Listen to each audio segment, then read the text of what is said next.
Before we dive into the most terrifying stories ever recorded on the slopes of Mount Everest, hit that subscribe button and give this video a like.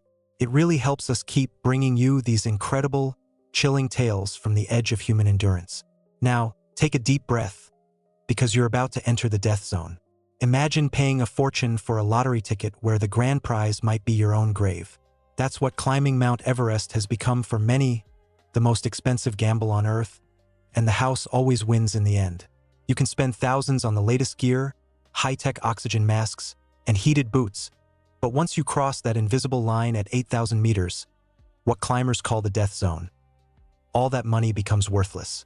Your body starts starving for oxygen cell by cell, minute by minute. And here's the terrifying part. Your mind is the first thing to go. Long before your muscles burn out or your lungs collapse, your brain begins to betray you. You make irrational decisions. You feel warm when you're freezing. You become convinced you're invincible right when you're about to die. The mountain doesn't care if you're a rookie who just learned to use crampons last week, a seasoned professional with dozens of summits, or a living legend whose name is whispered in base camp with awe. Everest offers zero forgiveness for mistakes. It leaves bodies exactly where people simply couldn't take one more step. And at a certain point, survival stops being a team sport. Your guide, your Sherpa, your best friend, they might have to leave you behind to save themselves. So why do they keep coming? Why do hundreds of people every year willingly walk into this frozen hell, knowing that when things go wrong, help might never arrive? Because the summit is a drug, and these 12 stories are the ultimate proof. These are the tragedies that have been left behind on the slopes of the highest mountain on Earth, and every single one of them will haunt you. Tragedy number 1, the Khumbu Icefall avalanche of 2014. The morning of April 18, 2014. The sun hasn't even touched the tips of the highest peaks yet. On the south face of Everest, a group of high-altitude porters, Sherpas, are making their way up the most dangerous section of the entire climb, the Khumbu Icefall. This is supposed to be routine work, just another day of hauling supplies before the main climbing season kicks off. In a few minutes, this ordinary workday will transform into the single deadliest tragedy in Everest's entire history. 16 people will die in a massive avalanche. 9 more will be injured so badly they'll never climb again. But that's only the beginning, because what happens next is something that has never happened on Everest before. The entire climbing season on the mountain's south side gets completely shut down. Hundreds of climbers who have paid tens of thousands of dollars, some as much as 70 or 80,000, are forced to turn around and go home without ever seeing the summit. And the Sherpas, the very people without whom commercial Everest simply wouldn't exist, for the first time in history, they refuse to work. They walk out. This is the story of how one avalanche didn't just destroy a route, it destroyed an entire system. And it's about the people who risk their lives every single day in a place where tourists only see the summit. Let's start at the very beginning. April on Everest is like a dress rehearsal for a Broadway show that might kill you. Base camp, at 5,364 meters, transforms into a small city of colorful tents. Hundreds of people from all over the world, dozens of separate expeditions, tons of gear piled up like a military invasion. And while the rich clients are sipping tea, playing cards, and slowly acclimatizing, the real work is happening high above. The high-altitude porters, the Sherpas, ascend the South Col route every single day. This is the classic path to the summit from the south side, tested by thousands of climbers over decades. They haul oxygen bottles that weigh as much as a small child, tents, food, gas stoves, ropes, ladders, everything the clients will need when they finally decide to make their push. A single porter might travel this route up to 10 times in a single season. A client? Twice at most, because the client is paying for everything to be ready and waiting for them up there. A floating buffet of supplies carried on the backs of men who earn in a year what the client spends on a single night's hotel in Kathmandu. And then there are the Icefall doctors, the elite of the Sherpa community. Their job starts even earlier. They are the first ones into the Khumbu Icefall every season, forging the path, setting aluminum ladders across bottomless crevasses, rigging ropes, and securing handrails where a single slip would mean a fall of hundreds of meters. The route changes every season because the ice is alive. It shifts, crevasses widen, old passages collapse without warning. The Icefall doctors work in shifts, constantly adjusting the line, moving ladders to safer spots, listening to the mountain groan and crack beneath their feet. By mid-April, the season is just gearing up. The big summit pushes will begin in May when the weather window opens. Those precious few days when the jet stream shifts and the wind drops below hurricane force. For now, teams of porters are methodically ferrying gear from base camp to Camp 1, and from Camp 1 to Camp 2. Standard logistics, a routine polished to perfection over years of trial and error and death. April 18th is just another workday. Several dozen people set out from base camp in the dark, long before dawn, to get through the icefall before the sun softens the ice and turns it into a ticking bomb. Radios crackle with coordination calls between expedition managers. Everything is going according to plan. No one knows that in less than an hour that plan will be shattered into a million pieces of ice and blood. The Khumbu Icefall is the first major obstacle on the way to the summit, and it is the most dangerous. There's no way around it. If you're climbing from the south, you go through it. Period. It's a kilometer of vertical chaos between base camp and Camp 1. 1,000 meters of tumbling, groaning, collapsing ice towers called seracs. The icefall doctors find the least dangerous path each season, but the word safe simply doesn't apply here. There are sections with ominous names that make even experienced climbers shudder. The popcorn field, a jumble of tightly packed ice blocks the size of cars, with almost no room to maneuver. The Golden Gate, a narrow passage between enormous seracs, towers of ice that hang overhead from both sides like frozen teeth, ready to snap shut. In places like these, there's only one path, no alternative. You follow the rope that's been laid down and you pray out loud to whatever God you believe in that the ice doesn't decide to shift right now. The biggest threat is collapse. A serac can give way without any warning. No rumble, no crack, no sign. The temperature changes, the ice cracks internally. Gravity does its work. Sometimes an entire tower the size of a 10-story building falls. Sometimes a chunk the size of a bus breaks off and starts a chain reaction. The result is always the same: an avalanche that sweeps away everything in its path. And here's the cruel paradox. The people who cross the icefall most often are the ones who take the greatest risk. A client might cross it 2 or 3 times in an entire season. A Sherpa 10, 15, even 20 times. Each time is another spin of the roulette wheel. Each crossing is another chance to be in the wrong place at the wrong millisecond. It's impossible to accurately assess the risk. Weather stations are at base camp, but the icefall is higher up with its own microclimate. Data on temperature, humidity, and ice conditions are all rough approximations. Decisions are made based on experience, intuition, and pure blind luck. The icefall doctors look at the cracks, listen to the ice creak like a doctor listening to a patient's heartbeat, and remember what was safe yesterday. But the ice has a life of its own. What was stable yesterday can collapse today without saying please or sorry. On April 18, 2014, a group of porters is moving through one of these deadly sections. A routine route, a familiar track, practice movements honed by years of fear. The time is around 6:30 in the morning. The temperature is still low, the ice hard and brittle. Everything feels normal. That's what makes it so terrifying, the normality of the last seconds. The porters are carrying oxygen bottles, tents, food, gas. A standard load, a normal pace. They do this every day.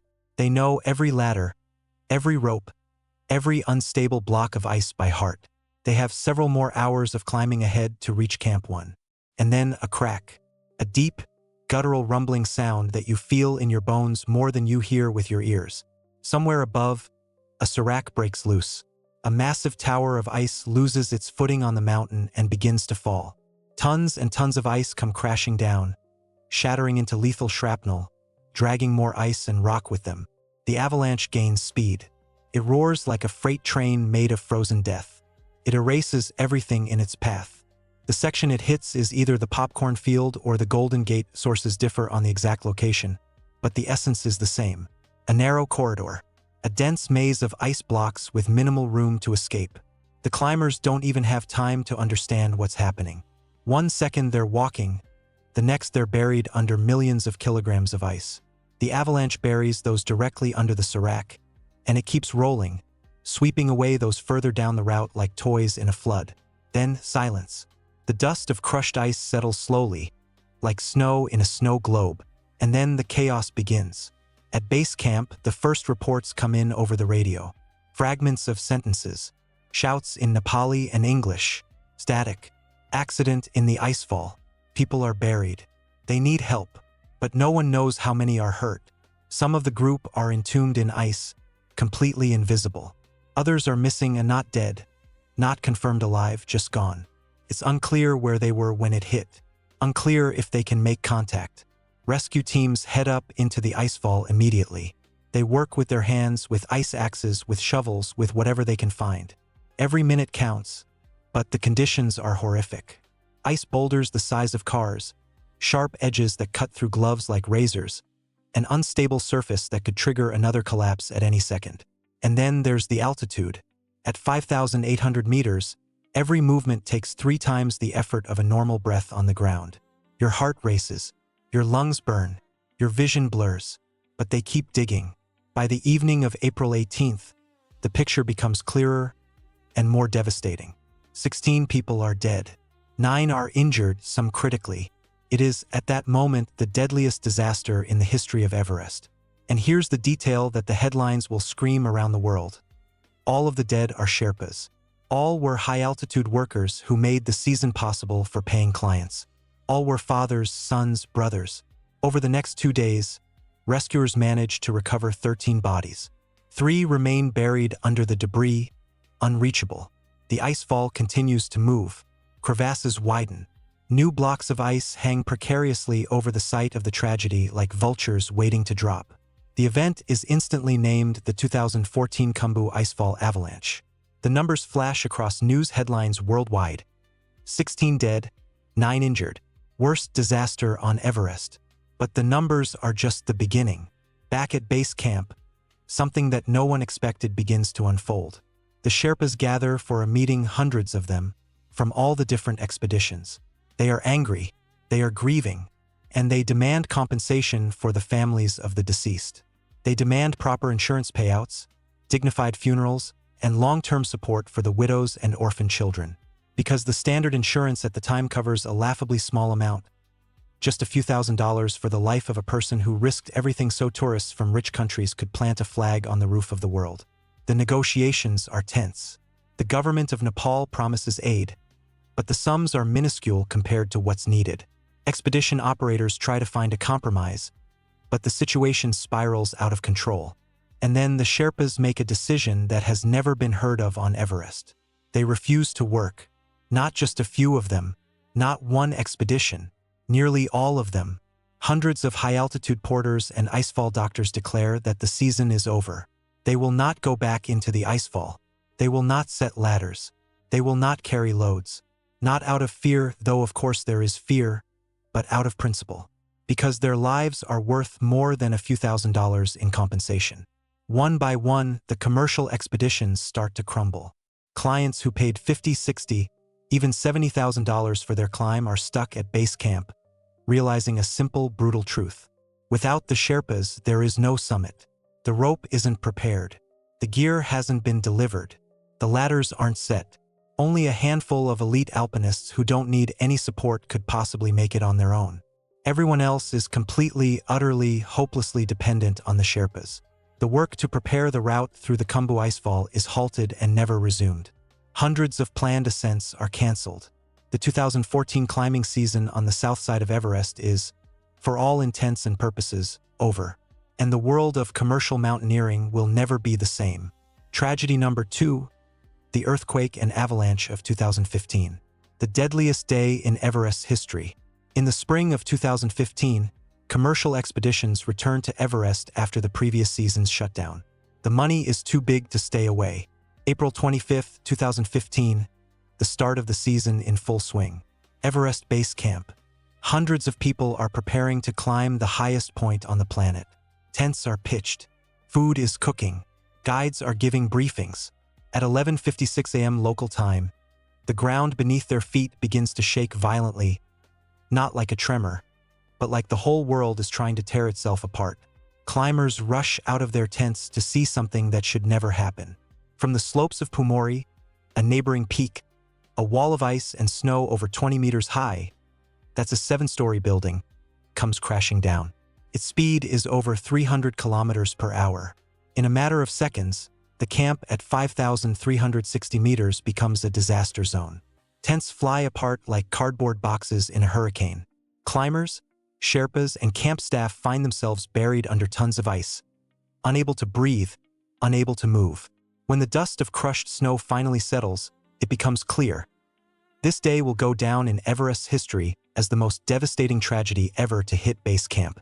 Over 20 dead, dozens injured, and the entire climbing season canceled again.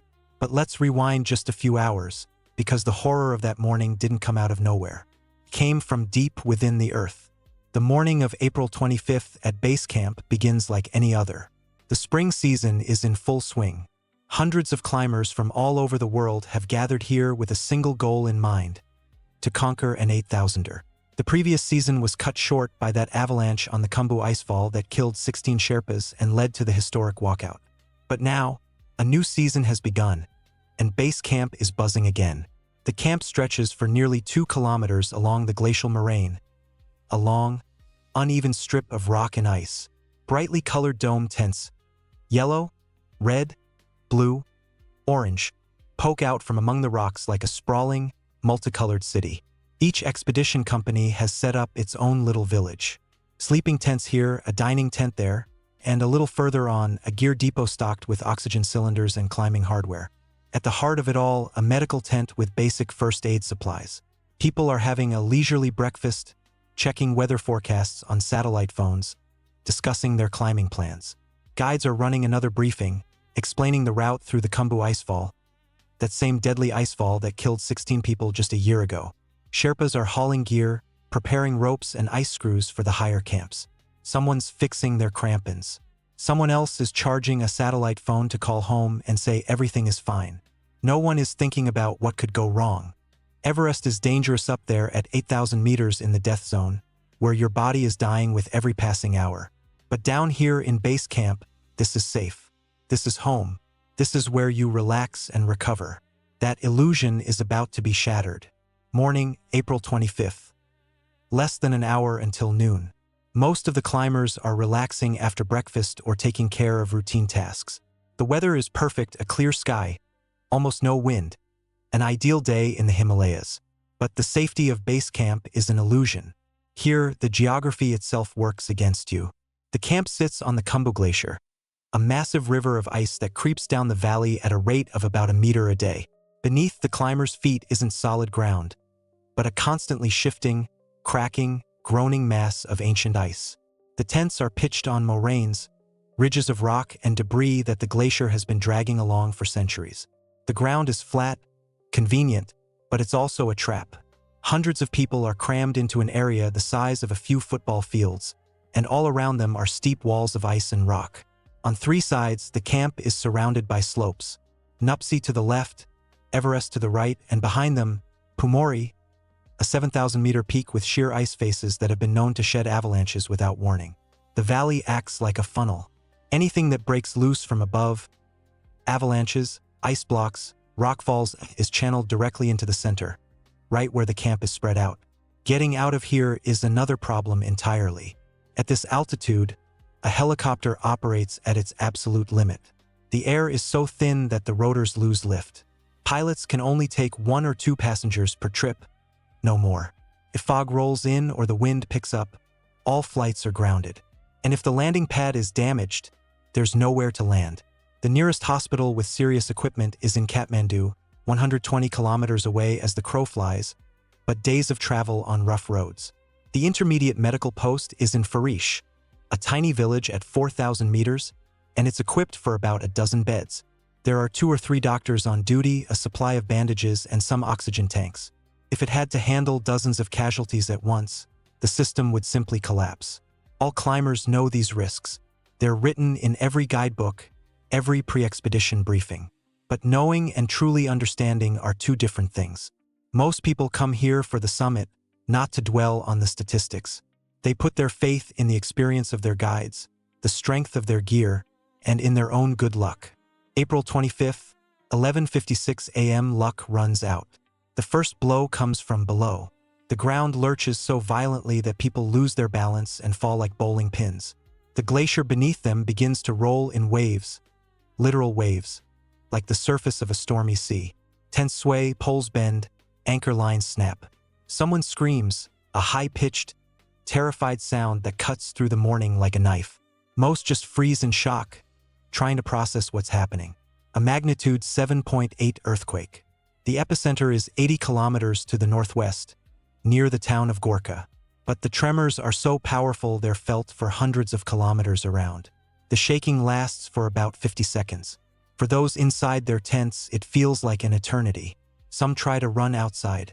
Others grab onto poles to keep from falling. The experienced climbers already know what's coming next. The second blow. All eyes turn upward toward Pumori. And there, at an altitude of about 7,000 meters, a massive chunk of the glacier breaks off the western face. At first, it looks like a white cloud, a plume of snow dust rising into the air.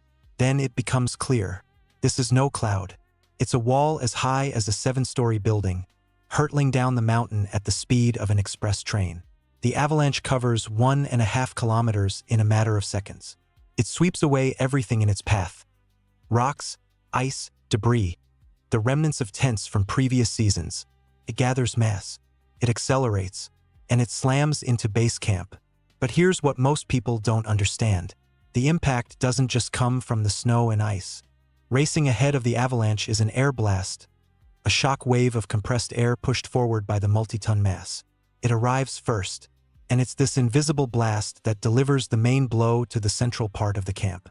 Tents are ripped from their anchors and thrown dozens of meters through the air. People are knocked off their feet, hurled against rocks like rag dolls. Sturdy expedition structures, the kind designed to withstand hurricane winds, are torn apart like paper. Then the snow and ice hit.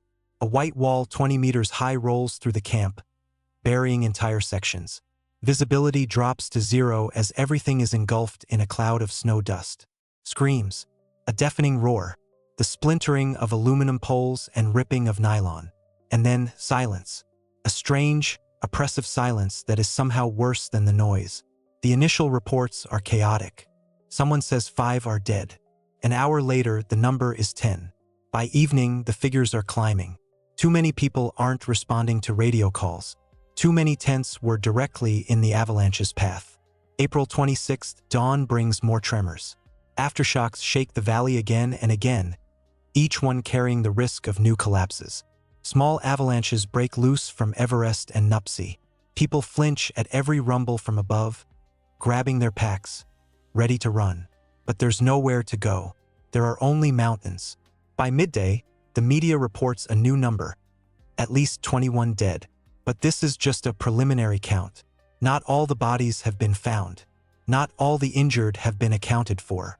And higher up, in camps 1 and 2, at 6,000 and 6,400 meters, climbers who had started their ascent before the earthquake are now stranded.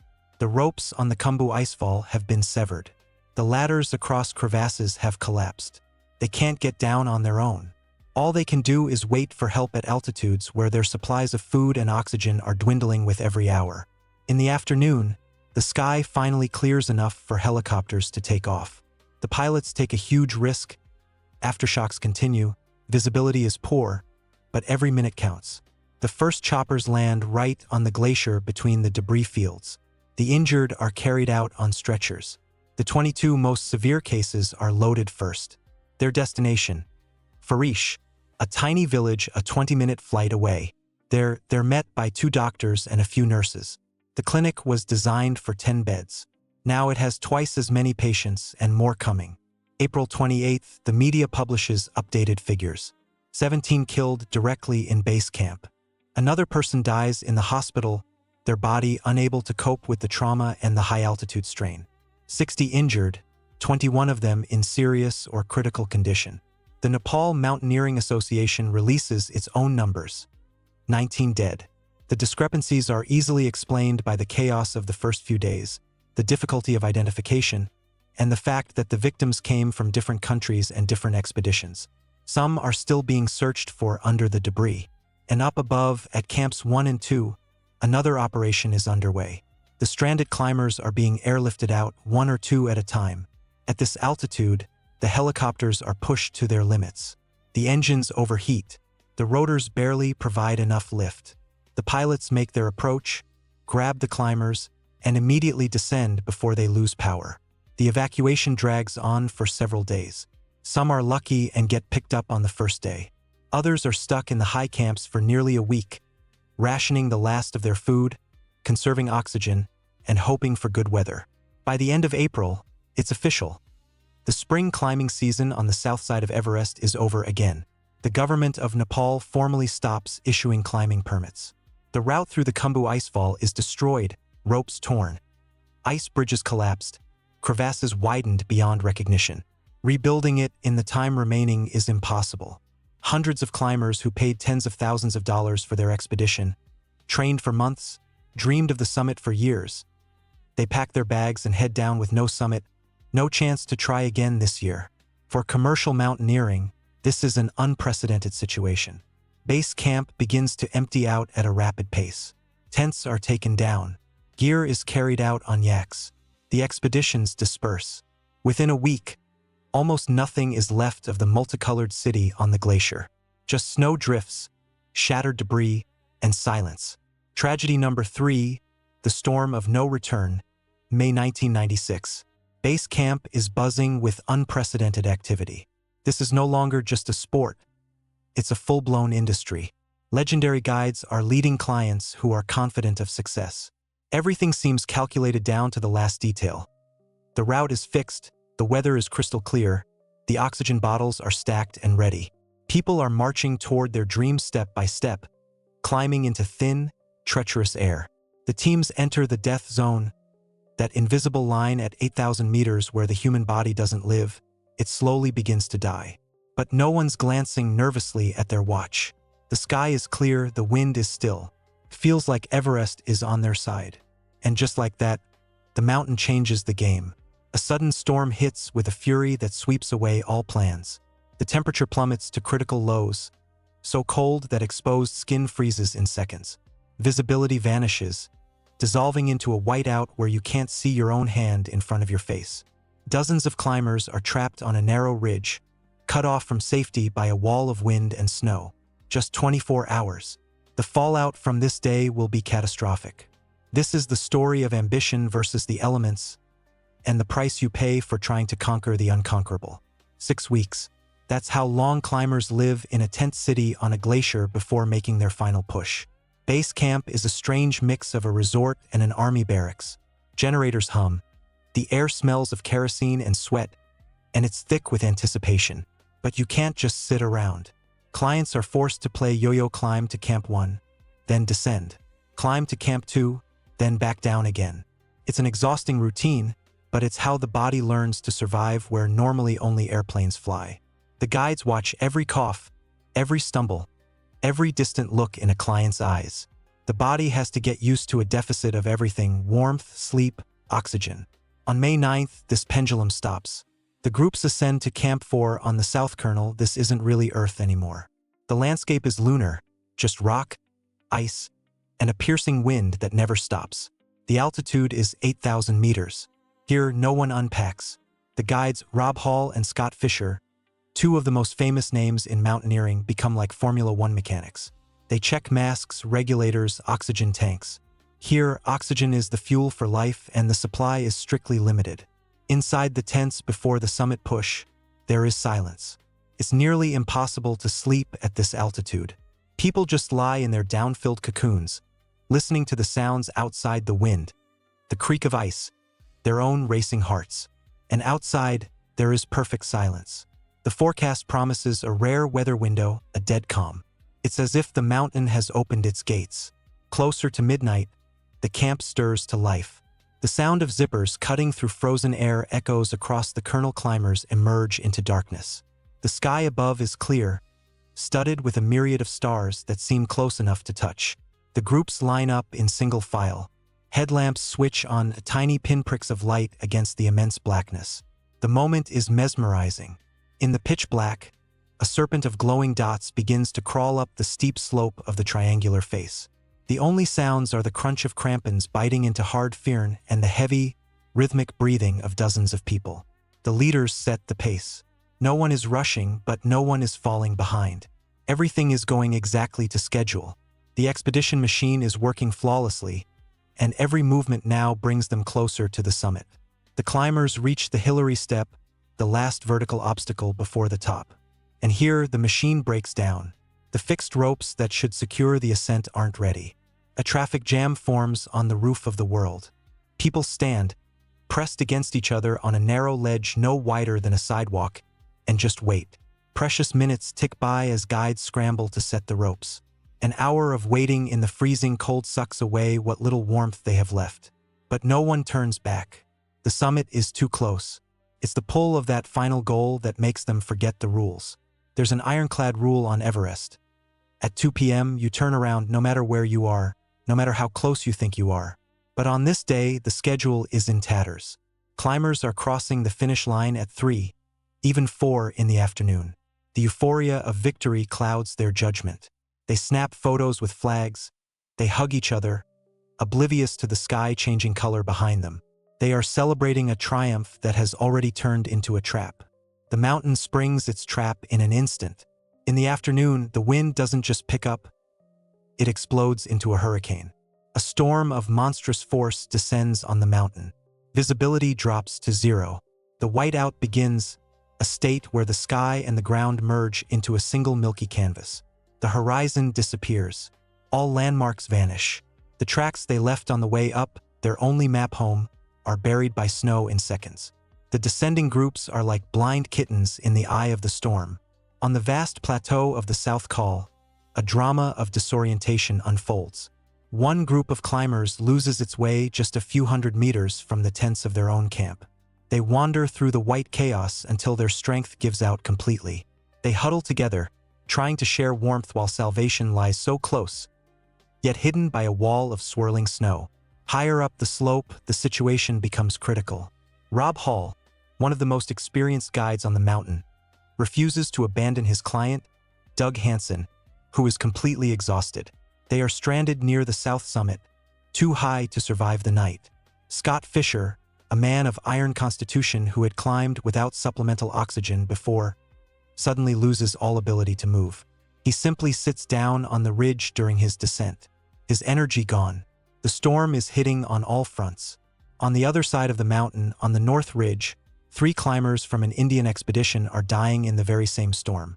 And then the worst thing happens. The hissing in the masks goes quiet. The oxygen tanks run empty. One by one, the oxygen is gone. Now these people are left to face the storm alone in a frozen void at the very edge of human endurance, deprived of their most vital resource. Even the strongest people on the planet are forced to retreat from this wall of wind. The Sherpas, the elite of high-altitude mountaineering, try to push through the blizzard to help the lost climbers. They leave their tents, but the storm literally forces them back inside. The wind is so dense you can lean into it at a sharp angle and it will hold you up. The rescue operation is snuffed out almost as soon as it begins. Camp 4 sinks into a heavy silence, broken only by the roar of nylon in the wind. But on the morning of May 11th, the radio crackles to life. Through the static, the voice of Rob Hall breaks through. He's impossibly high, near the south summit. He survived the night in the open, no tent, no sleeping bag, but his situation is desperate. Base camp connects him via satellite phone to his home in New Zealand. What follows is one of the most heartbreaking conversations in the history of mountaineering. Hall says goodbye to his pregnant wife, trying to sound calm so as not to frighten her, though he knows perfectly well there is no way down for him. His voice is steady, but the words cut like ice. Meanwhile, on the South Col, as the wind eases slightly, rescuers finally find the lost group. The scene before them presents a brutal choice, battlefield triage in outer space. Those who can still move are pulled to their feet and led toward the tents. But 2 climbers, Beck Weathers, an American, and a Japanese woman named Yasuko Namba are lying motionless, covered in a crust of ice. They are assessed as beyond hope. The decision is swift and pragmatic. Trying to save them would mean losing those who could still walk. They are left where they lie, among the rocks and snow. But sometimes the human will defies medical prognosis. A few hours later, the impossible happens. One of the dead begins to move. Beck Weathers regains consciousness. He is blind, his corneas frozen. His hands are frozen solid, the flesh black and dead. and he has spent a full day in the death zone without shelter, without oxygen. But some primal instinct gets him to his feet. Staggering like a ghost, like something from a nightmare, he stumbles alone toward the camp and literally falls into a tent, to the astonishment of his teammates. For the others, there is no miracle. Higher up the slope, another group finds Scott Fisher.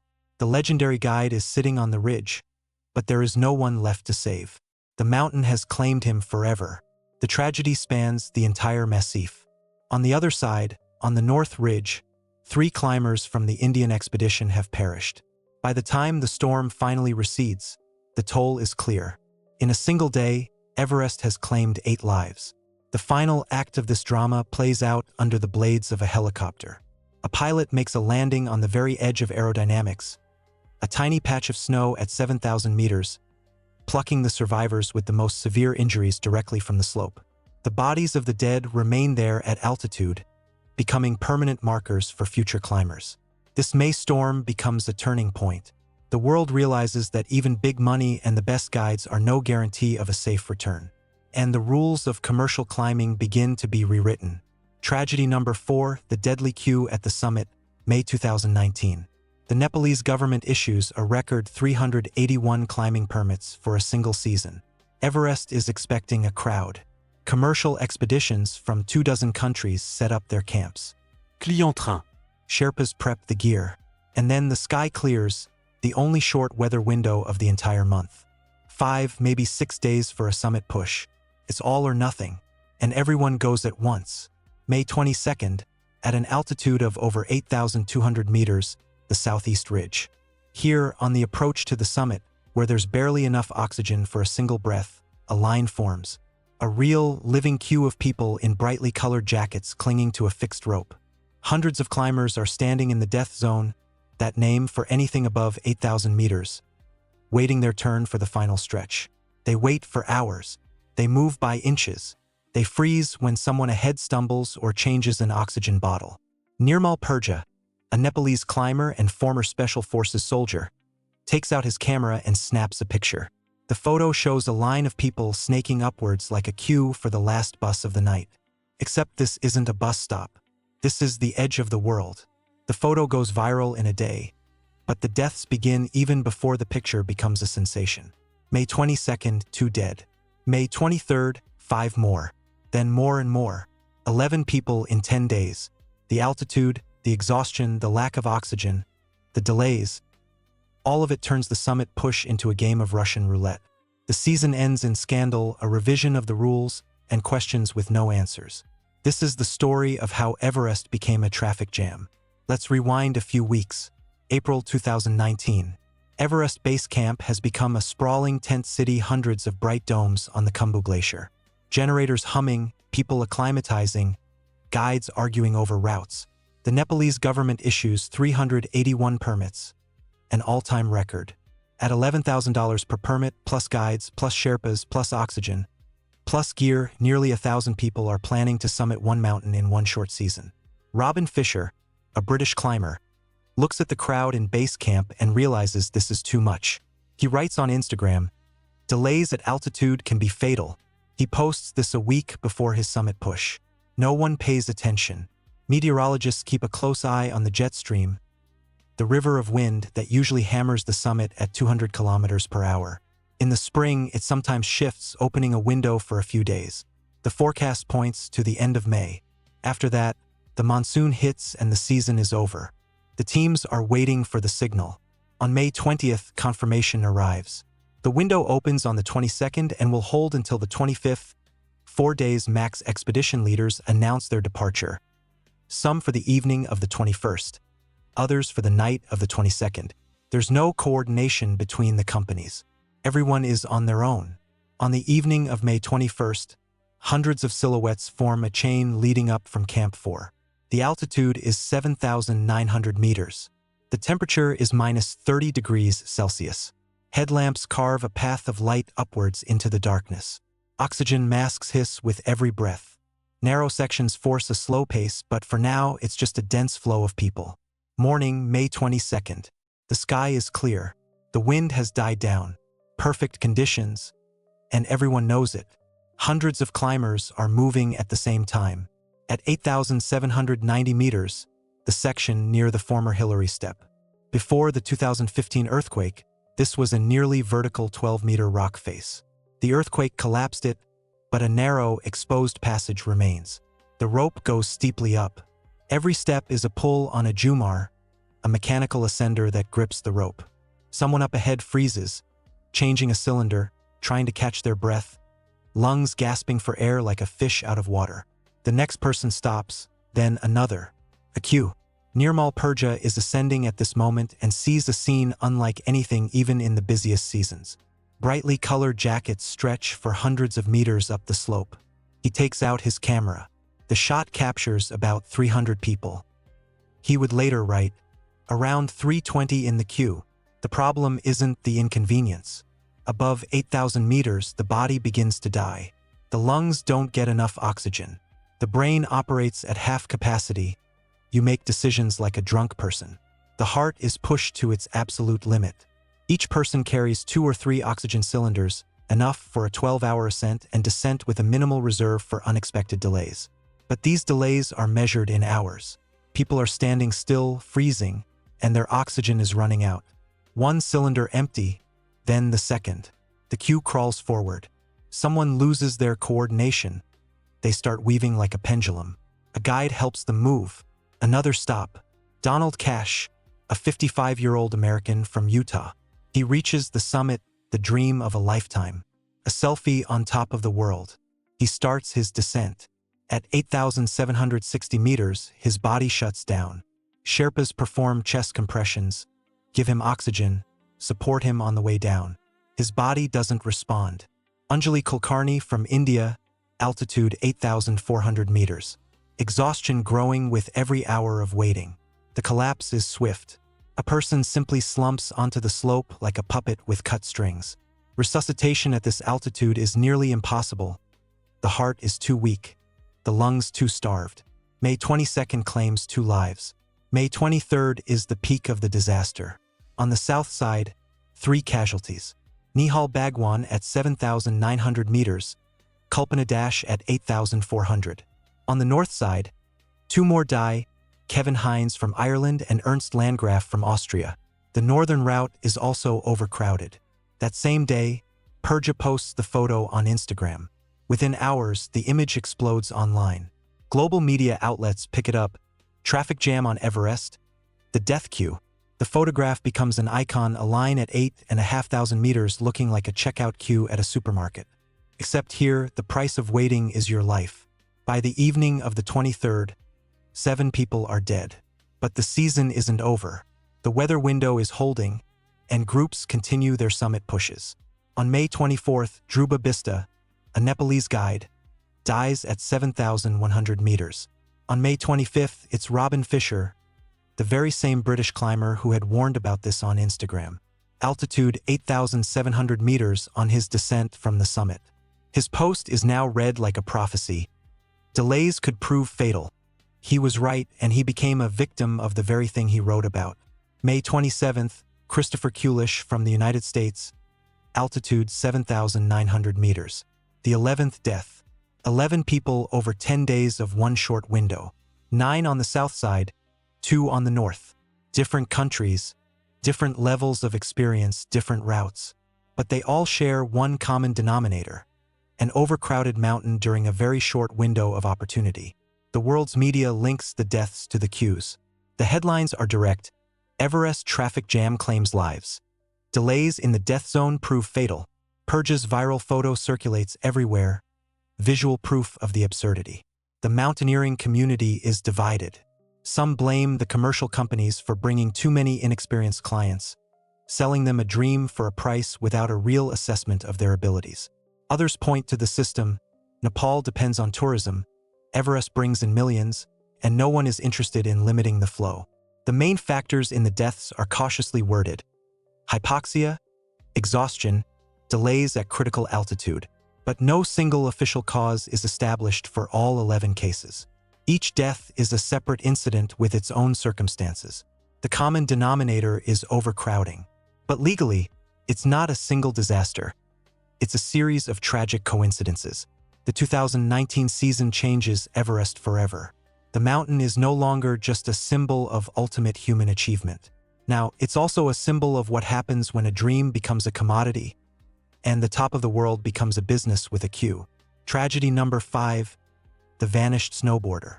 A man stands on top of the world, straps into his snowboard, and vanishes into the clouds forever. Marco Siffredi was a man who did what others thought was impossible. He became the first person in history to make a complete snowboard descent of Mount Everest. The entire mountaineering world applauded this incredible achievement. It seemed like the summit was conquered, history was written, and he could walk away a winner. But for Marco, the mountains weren't just a sport. They were an obsession. Exactly 1 year later, he was back. This time, his goal was even more ambitious, even more dangerous. The legendary and terrifying Hornbeam Couloir. On September 8, 2002, Marco was once again on the peak. Below his feet, a thick blanket of clouds stretched out to the horizon. He didn't hesitate.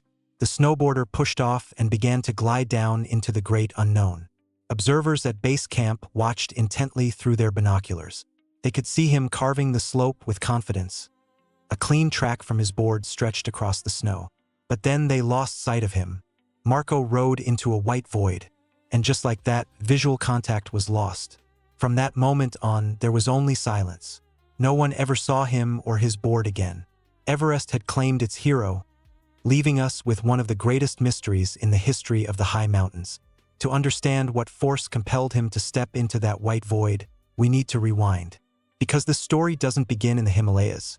It begins in Chamonix, France, a place where people are born with a love for altitude and risk. Marco Siffredi was a product of those mountains. He grew up among granite peaks and glaciers, and from a young age, he chose a snowboard as his weapon. In 1999, Marco made a name for himself.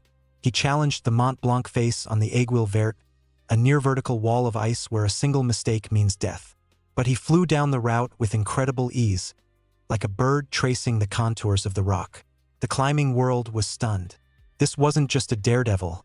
He was a true virtuoso, an artist of the descent. However, the Alps quickly started to feel like a sandbox to him.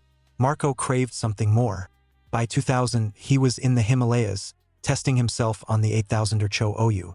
A successful descent confirmed that his physical condition and technique were solid enough for extreme altitudes.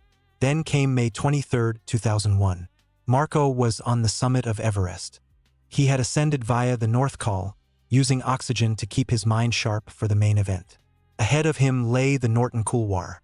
Marco began his descent. He rode down with technical skill and grace, etching his name into history as the first person to complete a full snowboard descent from the top of the world. It was an absolute triumph.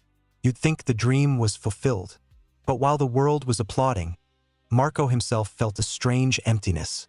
For him, the Norton Couloir wasn't steep enough. It was too snowy, too easy. Right there, at the foot of the mountain, in his moment of glory, he was already looking elsewhere. His gaze was fixed on the route next to it, the ominous, steep, and deadly Hornbeam Couloir. That, in his mind, was the real challenge. And it was this thirst for true extremity that brought him back.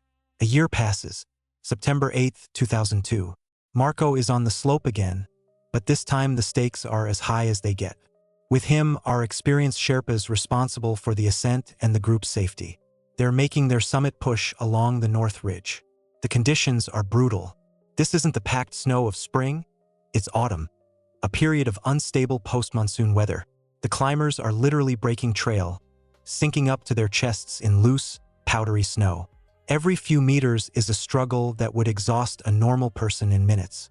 Just to stay functional and not collapse from hypoxia, the group is on oxygen. They only reach the summit around 2 in the afternoon. On Everest, this is critically late. Any guide will tell you that by this hour, you should already be on your way down. The afternoon brings storms and darkness. But Marco isn't in a hurry. A strange, almost mystical scene unfolds on the peak. Above the climbers' heads, the sky is piercingly clear and sunny, a brilliant blue dome. But below, where he needs to ride, a sea of clouds is raging. Every gorge is choked with thick white cotton. Marco stands on the edge and waits. 10 minutes pass, then 20, then an hour. He's hoping for a window to open, a chance to see his route, that very Hornbeam couloir, leading to a camp at 5,800 meters. But the clouds don't part. Time is running out. The oxygen in their tanks isn't infinite, and neither is the daylight. Marco makes a decision. He straps into his board. From this moment, their paths diverge. The Sherpas, shaking their heads, begin their descent on foot back down the familiar route, while a lone figure on a snowboard glides in the opposite direction, straight into the white veil of the Hornbeam couloir. Down at base camp, people are glued to their binoculars. The tension is palpable. They catch every movement of the tiny dot on the mountain.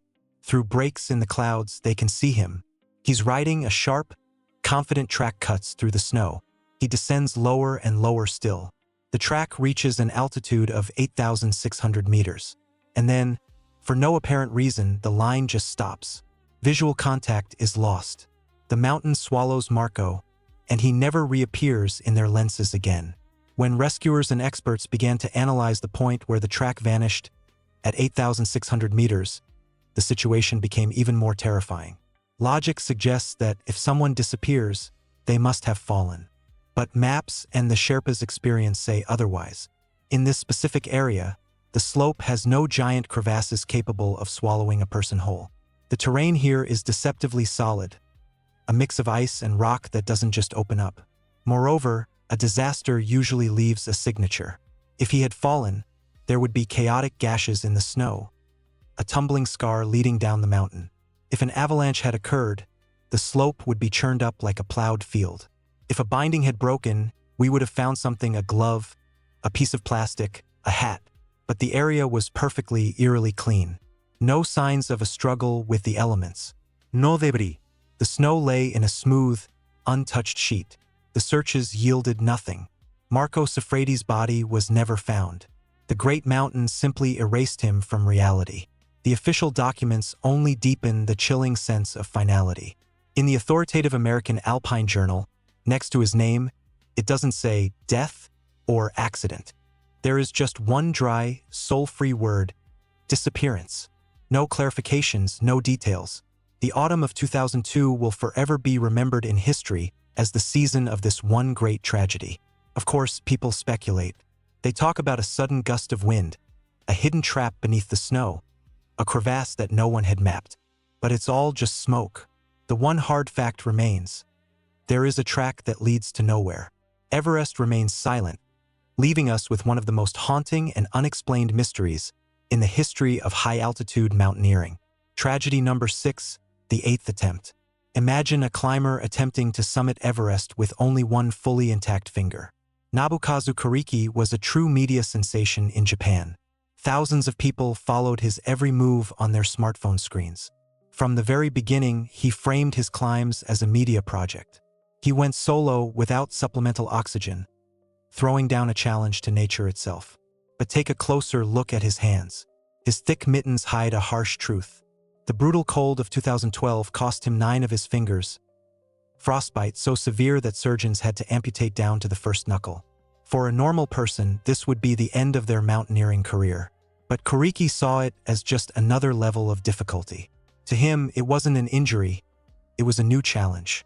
May 2018. This is his 8th attempt to conquer the top of the world. He's back up there, where the air is thin to the point of non-existence. There's nothing around him but ice, wind, and the camera he uses to regularly check in with his followers. He enters the zone where the human body slowly begins to die without extra oxygen. His audience is waiting for a triumphant video from the summit, but the mountain has a very different ending in store. This is a chronicle of how limitless human perseverance collides with the icy indifference of high altitude. Let's figure out who this guy really was. Nobukazu Koriki was a unique character. He wasn't just some hardcore climber in a puffy jacket.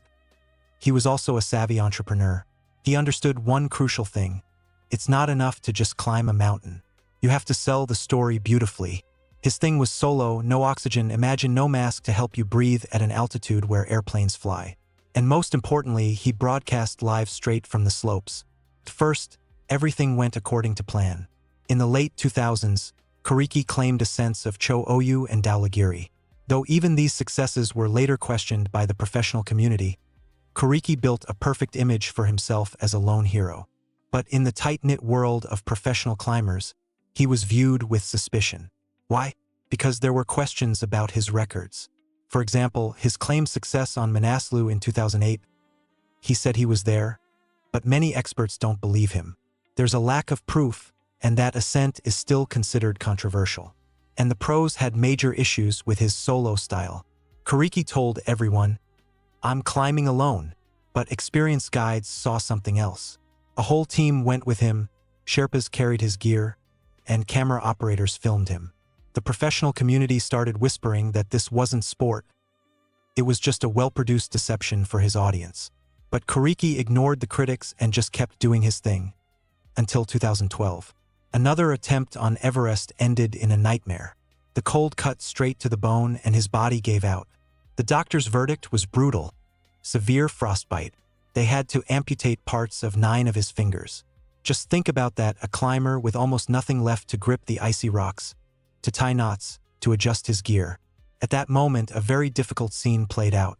His father, seeing his son's mutilated hands, didn't speak of heroic deeds. He uttered a simple but terrifying phrase. "The main thing is that you survived." It seemed like this was the end, a sign that it was time to stop. But for Khumbu, losing his fingers wasn't a stop sign. It was new fuel for his show. He decided to prove to everyone that he could reach the summit even like this. And so we fast forward to the spring of 2018, Nepal. For Khumbu, this trip had become a true obsession. Just think about that. This was his 8th attempt to reach the summit. His 8th.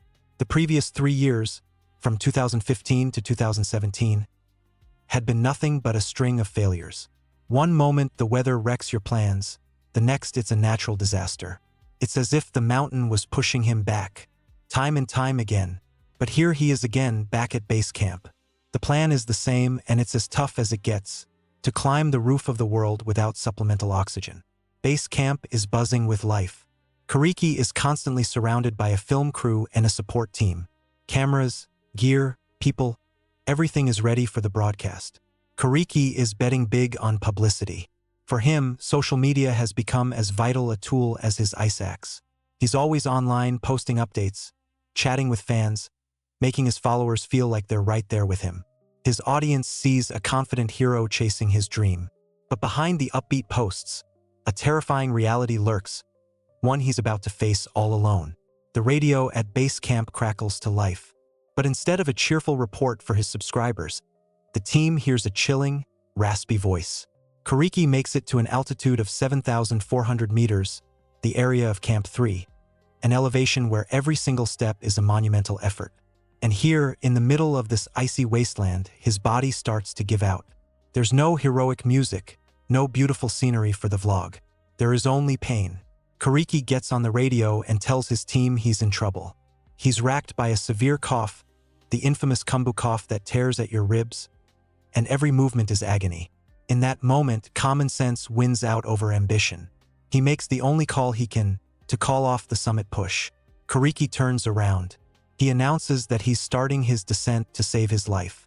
Down below, the team breathes a sigh of relief. The worst is over. He's coming back. But the mountain has other plans. Immediately after that message, the radio goes silent. The connection is lost.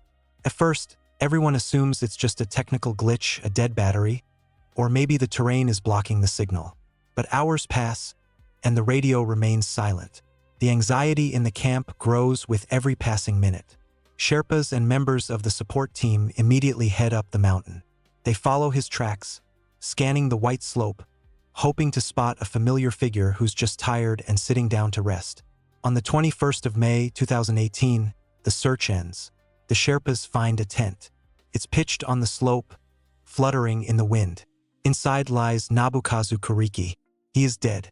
And this is where the confusion begins, raising questions that persist to this day. Different sources report different altitudes where the body was found. Some say it was at that same 7,400 meters. Others claim he managed to descend lower to 6,400. But for him, it no longer matters. The scene the rescuers find is nothing like a movie drama. There are no signs of an avalanche or a fall into a crevasse. The official cause of death is blunt and terrifying: hypothermia. His body, weakened by the cough and the exertion, simply stopped producing heat. He died of exposure in his own tent, trying to escape the cold that ultimately proved stronger than his will. The story of the man who wanted to conquer the summit ends in silence on its slopes.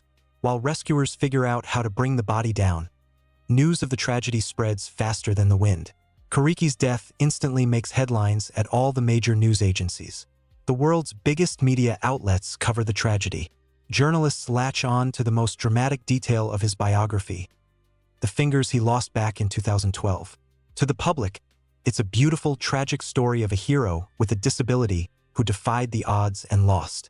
Everyone talks about his incredible courage and the cruelty of the mountains. But within the tight-knit community of professional climbers, the conversation takes a very different turn. Right after the funeral, heated debates erupt. People are once again asking that uncomfortable question. What exactly is solo? Can you really call a climb a solo ascent if you're constantly on the radio with a whole team waiting for you below with hot tea and a first aid kit? Kariki's death forces the community to reconsider the old rules. Many argue that the concept of solitude has simply vanished in the age of the internet and live streaming. And then the strangest detail of this story emerges. Usually after such high-profile tragedies, there's a thorough postmortem. Experts analyze the mistakes, check the equipment, and create detailed timelines. But in Kariki's case, there is only silence. No public technical investigation is ever conducted. To this day, we don't know exactly what happened during those final hours in the tent. The timeline breaks off at his last radio call. No hour-by-hour account, no medical reports, no detailed debriefs ever appeared. His death remains a black box, one that was never fully opened for the public. All that's left is speculation. Did his gear fail? Was it a fatal miscalculation? Or did his body simply shut down from the strain? Ultimately, Nobukazu Kariki leaves behind a complicated legacy. He will forever be remembered in history, not as the most technical athlete, but as a symbol of otherworldly perseverance. He shows us what the human will is capable of when the drive to reach a goal overrides the instinct for self-preservation. And at the same time, he becomes a stark example of media mountaineering, a new era where an audience's attention becomes an additional risk factor, one that sometimes comes with the ultimate price. Tragedy number 7, death by stolen food. Vitor Negretti is standing on top of the world with no idea he only has a few hours to live.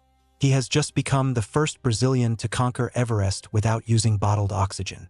It's a historic moment, the absolute peak of his career. But the joy of this victory is short-lived, because the disaster had already begun far below. In one of the high-altitude camps, Vitor discovered his cache had been ransacked. Someone had stolen his food and gear, leaving him vulnerable in the death zone. Instead of resting, he had to scramble to solve logistical problems. Despite the stress and the disruption to his plan, he pushes on. He wins the race to the top, but loses the battle on the way down. His body can't handle the strain. Rescuers find him still alive, but there's nothing they can do. The record-setting ascent is immediately followed by a total collapse. To understand why this setback becomes a catastrophe, you need to look at the man challenging the mountain. Vitor Negretti is no mere tourist with deep pockets buying his way to the summit. He's a professional with the mindset of a scientist. In his regular life, he's affiliated with the University of Campinas, working in food engineering. He's used to calculating calories, workloads, and risks with laboratory precision. But his real laboratory is a place where the average person wouldn't survive a day. Vitor tests himself in adventure races, cycling through wild parts of the Amazon. He doesn't build his career alone. His longtime climbing partner, Rodrigo Ranieri, is almost always by his side. Together they move like a single well-oiled machine. The Andes become their training ground. Aconcagua, the highest peak in South America, is a mountain they've already mastered, but they always choose the hardest routes.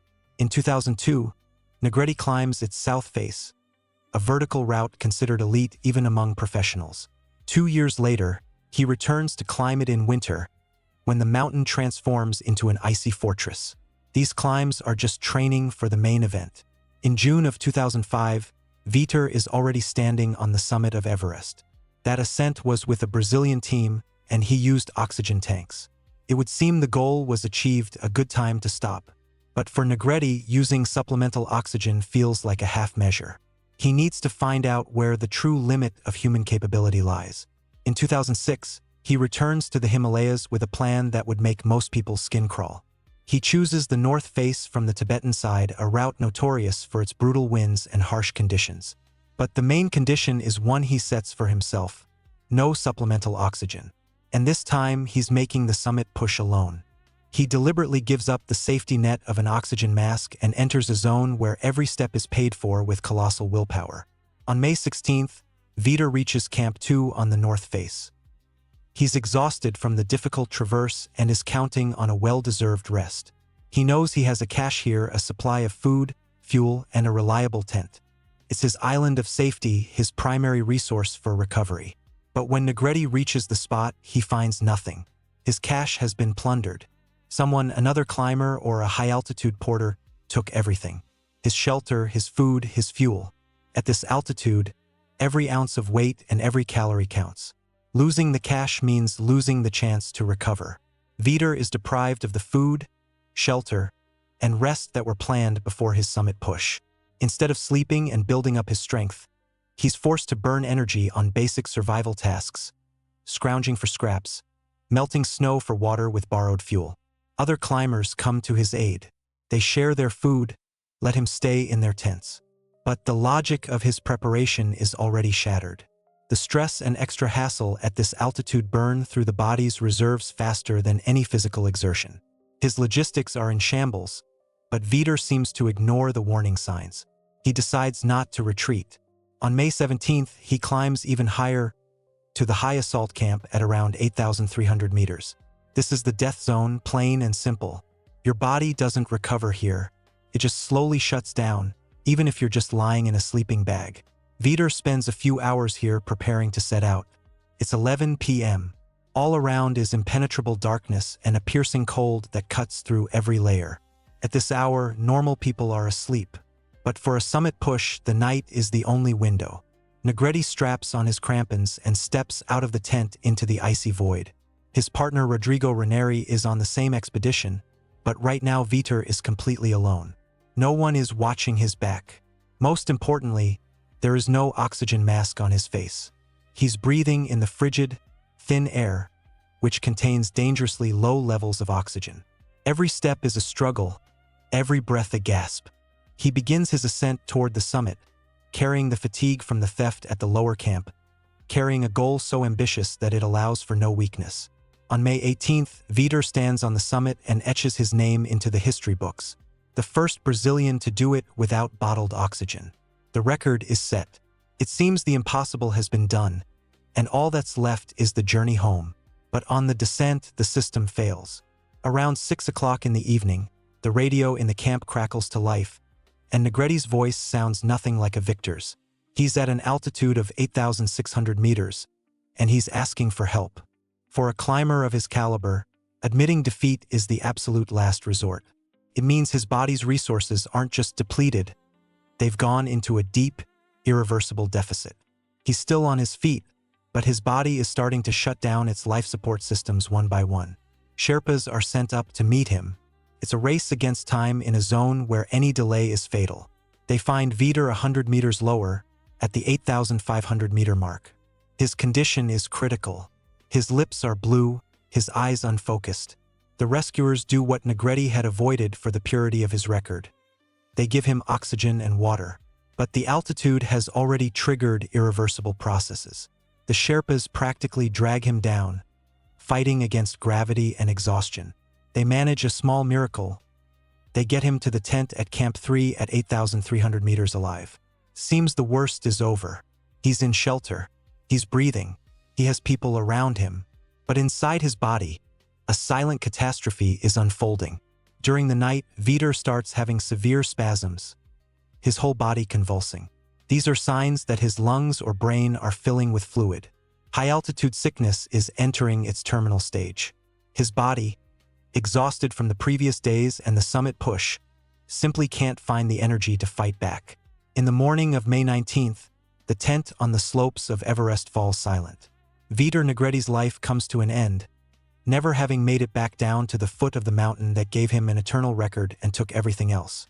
Death at this altitude is silent, but down below it instantly turns into a roar of media noise. On May 19th, the very same day Vitor's heart stops, the news hits Brazil like a shockwave. The media is flooded with headlines. For millions, it's a shock. The national hero who had just achieved the impossible is not coming home. Rodrigo Ranieri, his constant partner, is there on the expedition. He is faced with the hardest role of all, to witness the end. Just a few hours after the body is brought down, he officially confirms his friend's death. At that moment, the expedition that was meant to be a celebration of sport definitively becomes a funeral procession. Later, experts begin to dissect the story piece by piece, trying to understand exactly where things went wrong. In the reports, that same incident with the theft at Camp 2 comes up again. Officially, the stolen gear and food aren't named as the direct cause of death. The medical report uses dry terms: high-altitude sickness, edema, exhaustion. But anyone who knows the mountains understands. The theft became the invisible weight that pulled the climber down. The loss of calories and the stress before the final push took away that crucial percentage of strength that might have made the difference between life and death. The darkest part of this story is that the culprits remain shadows. The identities of those who looted the cash were never established. There are no security cameras on the mountain, no police. The people whose actions at that altitude robbed another man of his chance of survival simply dissolve among the other expeditions. Unpunished, unnamed, unknown. Vitor Negretti's name doesn't fade away. In the academic world where he began his journey as a researcher, facilities are named in his honor. A book of memoirs is published, chronicling his path. And most importantly, his athletic achievement remains unshakable. Despite the fatal end, the record is officially recognized. Vitor Negretti is forever written into history as the first Brazilian to summit Everest without supplemental oxygen. The mountain took his life, but it couldn't take his victory. Tragedy number 8, the plunge into the abyss. Cornice collapse. To summit Everest is only half the battle. The real challenge is to get back down. British climber Daniel Patterson is on the summit, celebrating his victory. But beneath his feet lies a death trap. One step onto a fragile snow cornice, and he, along with his guide, vanishes into the abyss in front of the entire group. In an instant, triumph turns into silent tragedy. Let's rewind the tape just a few hours before the snow gives way beneath their feet. Who are these people frozen in those last happy photographs? Daniel Patterson is just a solid guy from Wakefield, England. He's 40 years old, and back on the ground, he's a businessman. He owns a CrossFit gym. He's not a professional mountaineer who lives in a tent year-round. He's a commercial client. That means he saves up money, trains at the gym, and buys a spot on an expedition to fulfill a lifelong dream. For him, Everest is the ultimate trophy, a goal he's been working towards for years. He has successful climbs on his resume: Mont Blanc, Aconcagua, but Everest is a whole different league. To ensure this dream doesn't become his last, he's paired with a man who knows the mountains better than city streets. His guide is Pong Tenji Sherpa. He's only 23 years old. In normal life, he's just a young man, but up here at this altitude, he's the senior. He works for a company called 8K Expeditions, a huge machine for getting people to the summit. Their group has about 15 people, but on the slope, the only thing that matters is the person you're roped to. Pong Tenji is a professional. Just a year ago, in 2023, he completed special rescue courses. He knows how to provide aid and has experience on difficult peaks like Amadablam and Low Bush. He's the one who forges the path and fixes the ropes. But there's a detail in his personal file that feels unsettling. If you open his official profile now, you might notice a strange clerical error. In the experience section, someone accidentally typed in an ascent dated for 2025. A simple typo that now looks like a dark omen, a plan for a future that for him would never come. These two, the businessman with a dream and the young professional with an ice axe, are tied together by a single rope. Daniel puts his complete trust in his guide, and Pong Tenji is doing his job. They move upward, confident in their training and gear, unaware that the greatest danger lies not in their skills, but in the very terrain they believe to be solid ground. On May 21st, at 8,000 meters, the air is worth more than gold. It's early morning. The sun is just beginning to light up the slopes. But here, in the so-called death zone, time flows differently. The human body doesn't recover at this altitude. It slowly deteriorates with every passing minute. And in this extreme setting, what's unfolding isn't a heroic solo ascent, but a full-blown traffic jam. This season, the mountain has given climbers a very short weather window, just a couple of days when the wind dies down enough to attempt the summit. Because of this, a gigantic bottleneck has formed on the route. Hundreds of people are moving along the path at the same time, some going up, some already coming down, creating a jam on the narrow ridge. This place is like a knife's edge. A chasm to the left, a chasm to the right, and a thin path in between where two people can't pass. Daniel and Pong Tenji have already done the main thing. They've been to the summit. Now, their task is simple: get down. But the descent turns into a test of patience.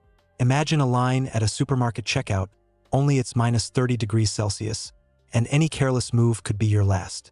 People are standing shoulder to shoulder. Some are going up, some are coming down. To let others pass, you have to step aside off the beaten path and onto the loose, untouched snow. And right here lies the main trap, one that's invisible to the naked eye.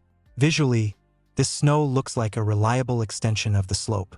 It appears solid and safe, but climbers call these formations cornices. They are ledges of snow sculpted by the wind, overhanging shelves with no support underneath. What people are standing on is not rock, but compressed air and an icy crust hanging over the Kangshung face, a sheer drop that plunges for kilometers down towards Tibet. By this point, a critical mass of people has gathered on the cornice. Everyone is tired. Their focus is dulled by the euphoria of the summit and the lack of oxygen. The group moves slowly, step by step, in a slow-motion rhythm. No one hears a crack. No one feels a vibration. Just hundreds of kilograms of human weight pressing down on a fragile snow shelf that's ready to give way. Morning is already approaching what counts as midday at this altitude. Suddenly, the silence is broken not by a scream, but by a deep, heavy thud. In a single second, the solid ground beneath their feet is gone. The snow cornice, crowded with people, simply breaks off from the mountain like a piece of dry plaster. It happens instantly. Gravity gives no time to think. Several people are pulled down at once, toward Tibet, straight onto the Kangshung face. It's one of the most terrifying walls on Everest, a sheer drop where you can fall for kilometers. But then a miracle happens. For most, the fall ends after a couple of meters with a sharp jolt. The ropes pull taut like guitar strings. Some people are held not by the safety system, but by the fact that they were clipped in below the break line. They hang over the abyss, legs dangling in the void, choking with panic. But they are alive. They begin to scramble back up, frantically digging their crampons into the ice. However, two of them don't stop. Daniel Patterson and Pong Tenji Sherpa keep sliding down. The witnesses on the ridge freeze in horror. Why didn't their safety gear hold them? That's the main question of that minute. Perhaps in the chaos of trying to get around the traffic jam, they had unclipped for a second to step over a rope. Or maybe the anchor was ripped out by the weight of the collapsing snow. In this chaos, it's hard to make out the details, but the fact remains. They have passed the point of no return. It all lasts for a few moments. The silhouettes of the two men grow smaller and smaller until they finally dissolve into the white haze of the east face. They simply vanish from view, leaving the others on the ridge in a state of shock. From the moment the two disappear into the white mist, their status changes. Now, in official reports next to the names Patterson and Pong Tenji, there's a short, chilling note: missing. Down below in base camp and in faraway London, people are waiting for helicopters, for rescue teams, for a miracle. But Nepal's response is as sharp as the crack of a whip. A rescue operation is practically impossible. Why can't they just go down and find them? The thing is, the geography here is brutal. They didn't fall on the Nepalese side, where there are at least some established trails. They plummeted down the Kangshung face, a sheer drop of 3 kilometers. It's a vertical wall of ice, almost impossible to even approach, let alone search. But for their families, impossible just isn't an answer. Back in Britain, the tragedy instantly hits the headlines. The disappearance of a CrossFit gym owner and his young guide is all anyone can talk about. Their family and friends refuse to believe the worst. They launch a GoFundMe. Donations pour in from all over the world to fund private helicopters, drones, the best technology available. It's a desperate attempt to buy a sliver of hope in a place where money is meaningless. They cling to the belief that Daniel and Pong Tenji are just stranded on a ledge somewhere, alive, waiting for rescue. But the experts looking at the drone and satellite footage can only shake their heads. They point to the cause, the line. The photos show dozens of climbers lined up on that exact same cornice, just waiting for their turn to move. A snow cornice like that simply isn't built to handle that kind of load. It's like a crowd of people stepping out onto a balcony held up by nothing but icicles. The mountain doesn't forgive crowds. The story ends in silence. All the money and technology in the world can't find a single trace of them. Their bodies are never recovered. There are no exact coordinates for where they fell. The Kangshung face holds its secrets close. And so Daniel and his guide remain there, frozen in time, their clock having run out. Somewhere in the endless snow, suspended between heaven and earth on the border of two nations. A place where the living are forbidden to tread. Tragedy number 9, the vanished professor. A step into the void. He's standing at the highest point on the planet, and he doesn't yet know that the descent ahead is where the price of a mistake is absolute. Seamus Lawless isn't a professional mountaineer or an adrenaline junkie living for the rush. He's just a professor from Dublin's Trinity College. A man of science, numbers, and intelligent systems. For him, climbing Everest is simply an ambitious task, one he's tackling with the same methodical approach he uses to write research papers or lecture his students. This is his personal challenge for his 40th birthday. Seamus executes his plan perfectly. On the 16th of May, he reaches the summit, takes a photo, and begins his descent. He's surrounded by other members of the expedition, experienced guides, and a well-oiled logistics machine. It seems like the hardest part is over. After all, gravity is on your side now. But in the death zone, the rules can change in an instant. On the way down, something inexplicable happens. At some point, Seamus simply disappears. No one sees him fall. No one hears a cry. He literally vanishes into the white silence of the mountain at an altitude of over 8,000 meters. Just a couple of hours earlier, he was a triumphant hero who had fulfilled a lifelong dream and a charitable mission. Now he becomes a part of the eternal ice. This is a story about the thin line that separates absolute success from complete silence, and how the mountain claims its victors, leaving them no chance to even say goodbye. In Dublin, he's known as a man who speaks the language of numbers. On a typical Tuesday, you wouldn't find Seamus Lawless on a sheer rock face, but in a quiet lecture hall at Trinity College. Here, he's a respected assistant professor and an expert in artificial intelligence. His world is one of predictable algorithms, logic, and data that can always be double-checked. But inside this academic calm, the clock is ticking. Seamus is about to turn 40. For many, that's just a reason to buy an expensive car. But for Lawless, it's a milestone. He sets himself a goal that defies all computer logic, to climb to the roof of the world. It's important to understand Seamus is not a professional climber. He doesn't live in a tent for years on end or make a living by taking risks. He's a client, a member of a commercial expedition. That means he pays for professionals to pave his way, carry his oxygen, and provide a safety net every step of the way. But even in a commercial group, everyone has to be prepared to rely on themselves first and foremost. And Seamus prepares. He's no naive tourist who decided to take a stroll up Everest from his couch. 2 years before that fateful spring, he begins his marathon. First, a warm-up in the Himalayas' Mera Peak and Island Peak, altitudes over 6,000 meters, where the air already starts to feel like poison. He summits them successfully, but he passes his real test in 2018, Alaska, Mount Denali. It's the planet's freezer, a place that tests your character to its core. Seamus conquers that peak. This success gives him a false sense of confidence. If he could do it there, he's ready for the final boss.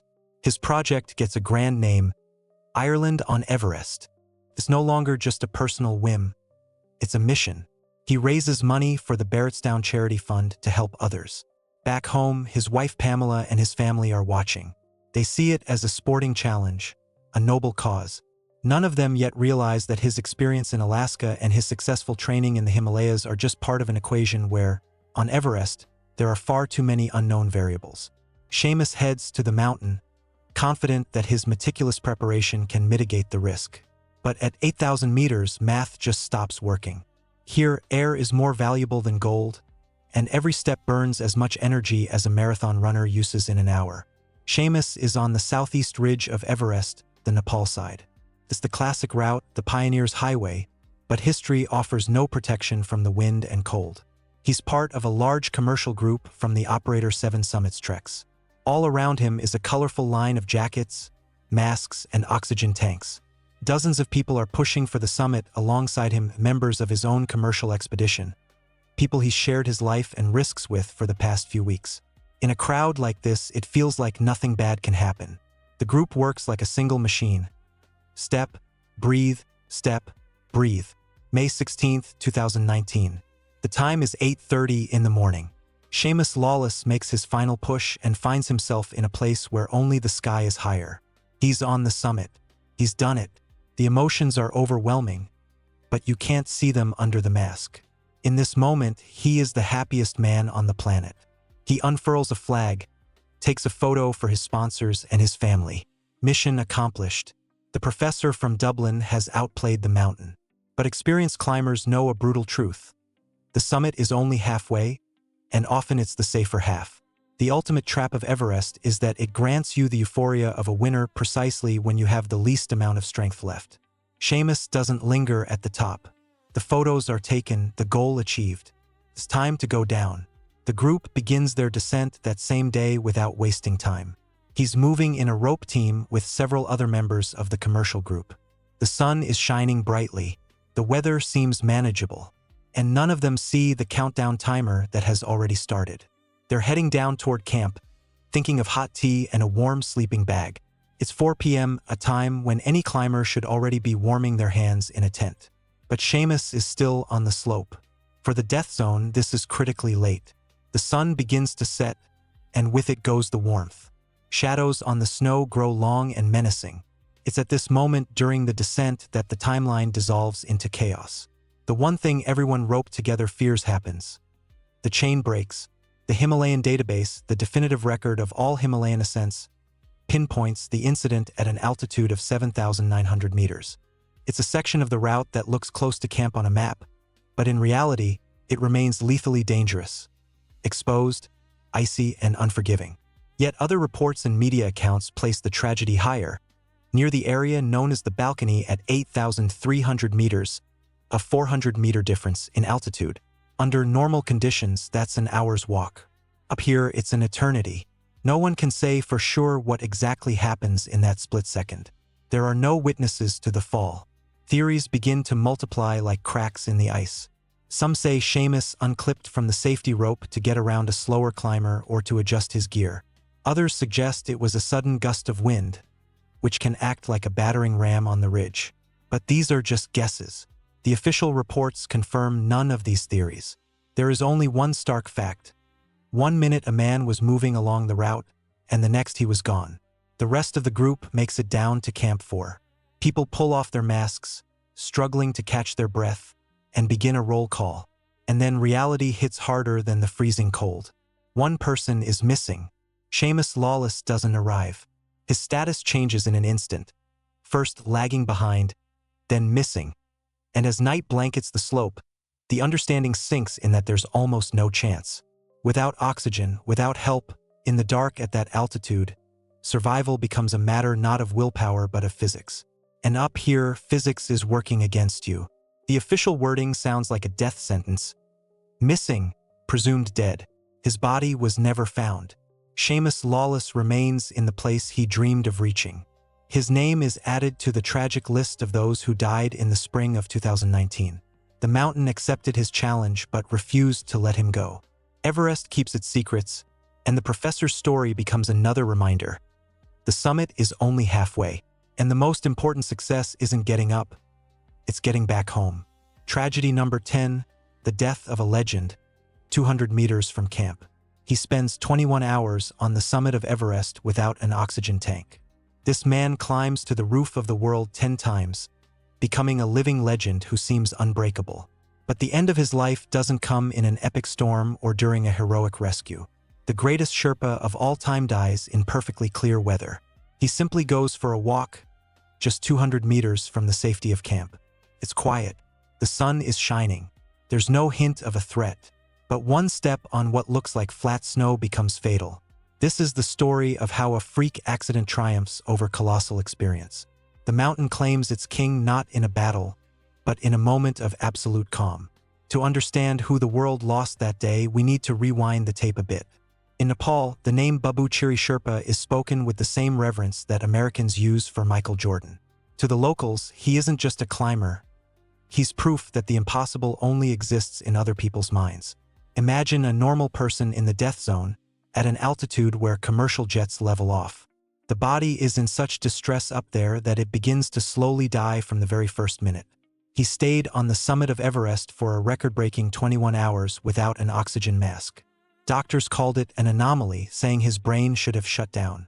But Khumbu just sat there on top of the world, watching the clouds below. His lungs worked like powerful compressors. It was in his blood.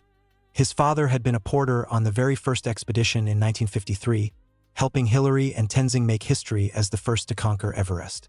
Khumbu inherited those genetics and pushed them to the absolute limit. While Western climbers spend 4 days on their summit push, gasping for every breath, he practically ran up the mountain. 16 hours and 56 minutes. That's how long it took him to get from the South Base camp to the peak. But behind these records lay not a thirst for fame, but a deep social pain.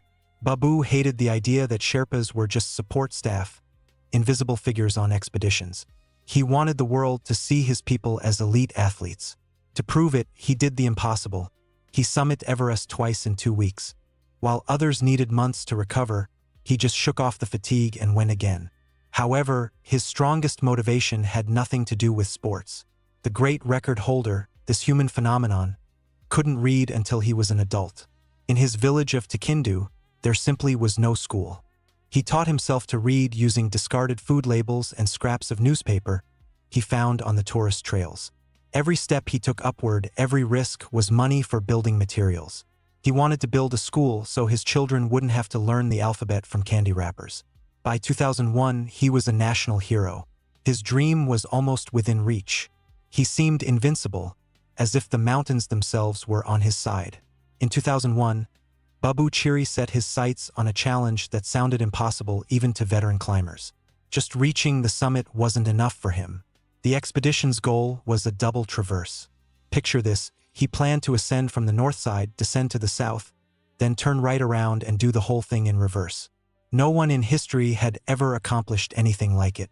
It was a survival marathon in a zone where most people can barely take a few steps. On April 29th, the group stopped at Camp 2. They were at 6,400 meters. For a novice, this is the death zone. But for Khumbu's team, it was just a way station, a place to acclimatize. That day was a scheduled rest day, a day to just breathe, eat, and gather strength for the final push. The mood in camp was relaxed. No one sensed any danger, but the weather played a cruel trick on them. The morning was unnervingly perfect. The wind on Everest, which usually roars like a jet engine, had gone completely silent. The sun flooded the glacier with brilliant light, and visibility was 100%. It felt like the mountain was asleep. This silence dulled their senses, switching off that internal danger radar that saves lives in a storm. Around 4 in the afternoon, Khumbu grabbed his camera. He wanted to take a few photos of the route for the expedition's archives. He didn't put on his harness. He didn't take an ice axe.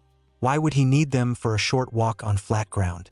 He wandered just 200 meters from the tents. In the city, that's a 2-minute walk to the corner store. But the landscape is deceptive. A light snowfall had dusted the glacier the evening before. A thin layer of fresh powdery snow lay like a white blanket, hiding all the bumps, cracks, and holes. The surface looked solid, reliable, like asphalt. Khumbu saw a safe, open field in front of him. In reality, he was walking across a minefield where the snow had drifted over deep ice crevasses, creating fragile bridges. They looked sturdy, but they were held together by nothing more than a prayer. An experienced eye might spot a fissure on open ice, but under fresh snow, the trap became invisible. Khumbu took a step, confident that solid ground was beneath his feet. Back in camp, his teammates were calmly boiling tea, certain their leader was just enjoying the view. An hour passed, then another, and Khumbu didn't return. At first, there was just confusion. He only stepped out for 5 minutes. But as dusk fell, confusion turned into a cold, creeping horror. They realized the greatest climber in the world couldn't just get lost on flat ground in clear weather. The group grabbed their headlamps and headed out into the darkness. The beams of light cut through the night, revealing a single set of footprints. It was surreal. The boot prints led in a straight, confident line step by step, rhythmic and calm. And then nothing. The tracks weren't smudged. There was no sign of a struggle or a slip. They just stopped, as if the man had been instantly erased from the face of the earth. The rescuers approached the edge and shone their lights down. What looked like a solid snowfield was a death trap. Beneath the thin layer of fresh powder lay a deep ice crevasse. The snow bridge, the fragile link that Babu stepped on, couldn't support the weight of a grown man and crumbled without a sound. The situation called for desperate courage. The fissure in the glacier was so narrow a person could barely squeeze through, less than a meter wide. Two Sherpas roped up and began their descent into the icy throat of Everest. With every meter, the hope of finding their leader alive faded. This wasn't just a hole, it was an abyss. The rope unspooled further and further, 10 meters, 20. Only at a depth of 30 meters, the height of a 9-story building, did a headlamp beam catch the glint of a brightly colored jacket. The time on their watches was nearing midnight. The rescuers were met with a scene that was terrifying in its stillness. Babu lay at the bottom of the crevasse. To an experienced climber, the position of his body said more than any formal report. He hadn't even had time to pull his hands out of his pockets. Normally, when a person falls, they instinctively throw out their arms, try to grab the edge, brace for impact. There was none of that here. It all happened faster than the signal could travel from his brain to his muscles. Gravity beat reaction time. The man who had cheated death for years in the death zone died instantly, without ever knowing the ground had vanished beneath his feet. Everest doesn't usually give back those it takes. The bodies of the fallen lie on its slopes for years, becoming grim landmarks for new expeditions. But for Babu Chiri, the rules of the game changed even in the end. For him, the Sherpas attempted an operation that bordered on the impossible. 60 people, an entire army of the best climbers, united with a single purpose: to bring the legend home. They faced not just a descent, but a transport mission through the Khumbu Icefall, the most chaotic and dangerous part of the route. It's a giant labyrinth of ice towers the size of buildings that can collapse from a loud noise or a slight vibration. Normally, climbers sprint through here, praying for luck. But the rescue team moved slowly, step by step, carrying their heavy burden. Every second, they risked being buried there forever alongside him. But no one turned back. When news of the tragedy reached the valley, Nepal literally came to a standstill. Radio stations interrupted their broadcasts, an unheard-of event for the country. Music and news fell silent, replaced by a collective grief. The people on the streets understood. They hadn't just lost an athlete, they had lost a symbol of hope. The royal family stepped in. Realizing the hero's family was left without a provider, the monarchy took on the care of his children. Babu's daughters, for whose future he stormed the heavens, were enrolled in a prestigious school in Kathmandu. But Babu's greatest legacy wasn't the medals or the Guinness World Records. His dream, the one he was learning to read for from candy wrappers, became a reality. The school in his village of Tikindu was completed without him. The very children who might have followed the path of illiterate porters now sit at desks in warm classrooms. Babu wanted to change their lives. And he did, even at such a high price. His memory is preserved in concrete and on paper. A museum opened in the capital, and a national postage stamp was printed with his portrait. But the most poignant memorial stands right where it all ended. Near Camp 2, on the very route where he fell, climbers have built a memorial, a stone cairn. It's now a place of pilgrimage. Every expedition on its way to the summit passes by paying their respects. The stone reminds everyone who dreams of the peak. The mountains respect strength, but they don't forgive a moment's lapse in vigilance. Babu Chiri Sherpa proved that a man can climb above the clouds. But a single hidden step on a flat path carries more weight than 10 victories on Everest. Tragedy number 11, blinded at the top of the world. He's looking out at the most beautiful mountains on the planet with no idea he's seeing them for the last time. In a few minutes, an eternal darkness will fall for him. Peter Kinloch is standing on the summit of Mount Everest. He's energetic, cheerful, and taking incredible photos. This is part of his grand plan to conquer the highest peaks on all 7 continents. But just half an hour after his triumph, the impossible happens.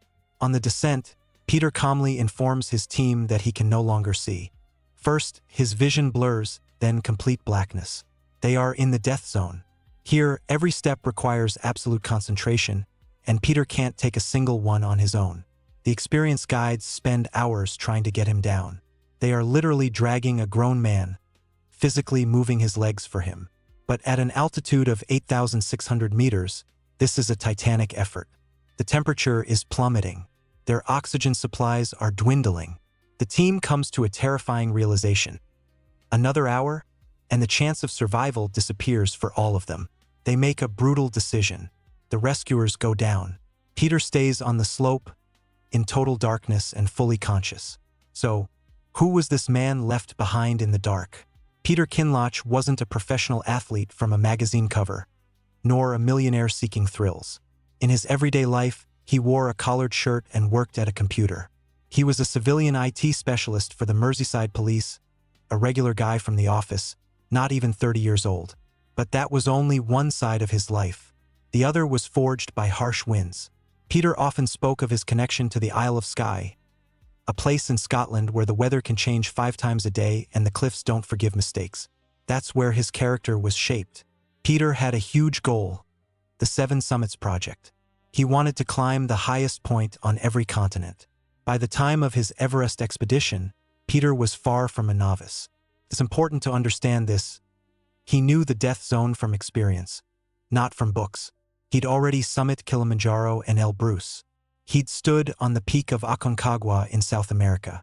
He had conquered Denali in Alaska, a mountain notorious for its monstrous cold and unpredictability. If you've done Denali, you're ready for almost anything. Peter was confident. His body was a well-oiled machine, and his experience told him he could handle this too. For the final push, he chose a commercial expedition with the company Summit Climb. It's a reliable outfit. The overall leader was Dan Mazur, a legend in the climbing world.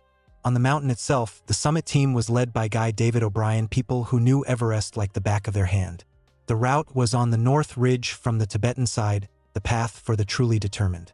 The winds are stronger here, and there's less infrastructure than on the popular southern route from Nepal. Peter felt like part of a powerful machine. He had a proven team, a clear plan, and excellent acclimatization. Felt like every risk had been accounted for.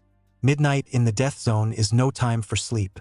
The clock read 12 a.m. on the night of May 24th, heading into the 25th, 2010. The temperature dropped to -30, and the air was so thin that you literally had to earn every single breath. It was right here, in the highest camp on the north route at an altitude of about 8,300 meters, that the final chapter of this story began. The group stepped out of their tents into complete darkness. Ahead, there was only the narrow beam of a headlamp and an endless climb. The climbers had a strict limit on the oxygen in their tanks. If they were delayed, their air would run out before they made it back to camp. Peter understood the stakes. He kept pace with the group, tackling the famous obstacles of the North Ridge one by one. First, the first step, a jumble of rocks that demanded caution. Then, the strange stone landmark known as Mushroom Rock. And finally, the second step, the most difficult part of the route, where you have to climb a rickety aluminum ladder over a sheer drop. There's no room for error here. One wrong move on that ladder, and you're falling for kilometers. But Peter handled it. He passed these points with no visible trouble. None of the guides noticed anything strange. He didn't complain. He didn't fall behind. His coordination was fine. It seemed like the mountain was accepting him. This is the classic trap of Everest. It lulls you into a false sense of security, giving you the illusion of control. By 1 in the afternoon, the group reached the highest point on the planet, an altitude of 8,848 meters. The entire world was at their feet. At 1:18 p.m., Peter radioed base camp. His voice was cheerful, filled with joy and not exhaustion. He was doing what he'd dreamed of for years, taking pictures with flags, looking out at the horizon, smiling at his teammates. And in this moment, the most terrifying thing happened. Nothing at all. No pain, no cries for help, no outward signs of trouble. Peter looked like a perfectly healthy person who had just achieved his life's greatest goal. He was joking around and getting ready for the descent. Neither he nor the experienced guides beside him had any idea that the wheels of disaster were already in motion, and the point of no return was just minutes away. Immediately after leaving the summit, something went wrong. At first, it just looked like normal fatigue. Peter took a few confident steps, then suddenly lost his balance. He stumbled on flat ground, got up, walked normally, and a minute later he collapsed into the snow again. The guides looked back. They didn't understand what was happening. He was walking like a drunk man, but Peter was completely sober and lucid. His body had simply stopped obeying the commands from his brain that control spatial orientation. The time was 2 p.m. The group was approaching the second step, that spot with the ladder where you need to be extremely precise. Here Peter stopped. He couldn't feel the rung with his foot. He asked for help to place his boot on the step. And in that moment, he said the words that changed everything. "I can't see anything." This wasn't just blurry vision. It was complete, absolute blindness. At an altitude of 8,800 meters, he had gone blind. The situation instantly became a full-blown emergency. 3 experienced Sherpas rushed to help Peter. These were incredibly strong men, but even their strength had limits. Imagine trying to lead a blind man along a narrow ridge where the path is sometimes no wider than your foot. Peter couldn't see where to step. He couldn't brace himself. The Sherpas were literally moving his limbs by hand. Time began to work against them. Hours of grueling effort passed. The group made it only a few hundred meters down and got stuck near Mushroom Rock. Their pace dropped to 0. The sun set, and the cold started to seep through their down jackets. This was the turning point. The rescuers were exhausted. The Sherpas started shivering, the first sign of hypothermia. Their oxygen supplies were running out. They understood the brutal calculus of the mountain. To stay here any longer meant everyone would die. Trying to drag him further meant dooming the entire 4-person team. The leader made the hardest decision of his life. The rescue operation was called off. The Sherpas were forced to leave to save themselves. Peter was left alone on the slope, clipped to the safety ropes. He was alive. He was conscious. He understood what was happening. But he could not take a single step. Around him, there was only wind, cold, and darkness. His heart stopped in the early morning of May 26th, sometime after 2 a.m. He remained forever at an altitude of about 8,600 meters, just a few hundred vertical meters from the high camp. Anywhere else, leaving a living friend behind would be unthinkable. But here, in the death zone, different laws apply, and Peter's story became their most brutal proof. The world would learn of this as an unsolvable equation. A man conquers the summit, loses his sight, and is left alone. The incident split public opinion. For some, it was a betrayal. For others, a grim necessity. Doctors tried to understand why a healthy man would suddenly go blind. The leading theory was terrifying in its simplicity. The blood vessels in his eyes simply couldn't withstand the change in pressure and altitude. It happened without warning. Recovering a body from that height is nearly impossible. So he is likely still there among the snows, a blind man on the roof of the world. Tragedy number 12, died just meters from the summit. He died when he was just meters from the summit, only 48 meters. That's the height of a typical 15-story building. That's the insignificant distance separating Kenyan banker Joshua Kirui from the top of Everest. But he would never cross it. Here, in the death zone near Bishop Rock, a strange and terrifying scene unfolded instead of a triumph. Joshua wasn't moving up. He was standing on the narrow ridge, furiously fighting off his guide. His mind had played a cruel trick on him. Due to the lack of oxygen, the banker had lost his grip on reality. He was convinced he was full of energy, and he physically pushed away the life-saving oxygen mask his partner was trying to put on him. The guide, Nwang Sherpa, looked at his client. He had a simple choice. He could turn around and go back down toward life and warmth. No one in the world would blame him for leaving a man who was refusing to be saved. But Nwang did something else. He simply sat down in the snow next to Joshua.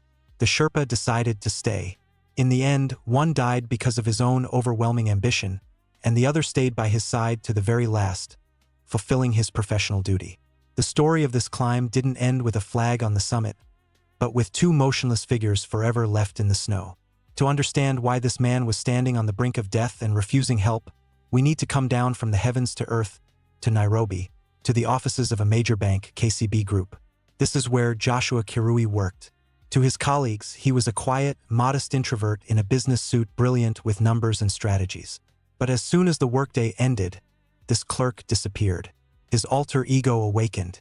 In the mountains, he wasn't known as a banker, but as a maverick, a lone rebel. Joshua led a double life on a scale that many can't even imagine.